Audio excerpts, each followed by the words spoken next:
90കളുടെ തുടക്കത്തിൽ മമ്മൂക്കയെ കാണാൻ ജയരാജ് പോയി. അന്ന് ജയരാജിന്റെ കയ്യിലുണ്ടായിരുന്നത് 3 കഥകളാണ്. അതിലൊരു കഥയെക്കുറിച്ചാണ് ഇനി ഞാൻ പറയണത്. ലൗഡ് സ്പീക്കർ എന്ന സിനിമയെക്കുറിച്ചാണ് ഇന്ന് ഞാൻ പറയണത്. ഫോളോ ചെയ്യാൻ മറക്കല്ലേ.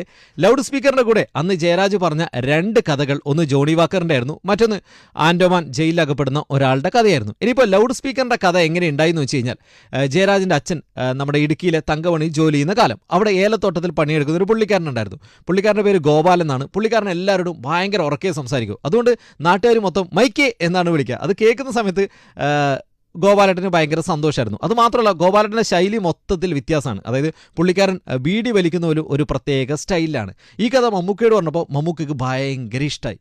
ഈ കഥ ജയരാജ് എഴുതി. ഇതിൻ്റെ തിരക്കഥ രഞ്ജിത്തിനെ കൊണ്ട് എഴുതിപ്പിക്കാനായിരുന്നു പ്ലാൻ. അന്ന് രഞ്ജിത്ത് ഭയങ്കര തിരക്കായിരുന്നു. ലാസ്റ്റ് മമ്മൂക്ക തന്നെ പറഞ്ഞു, ജയരാജ് നീ തന്നെ തിരക്കഥ എഴുതുന്നു. അങ്ങനെ മമ്മൂക്ക നിർബന്ധിച്ചുകൊണ്ട് ജയരാജ് തിരക്കഥാകൃത്തായ സിനിമയാണിത്.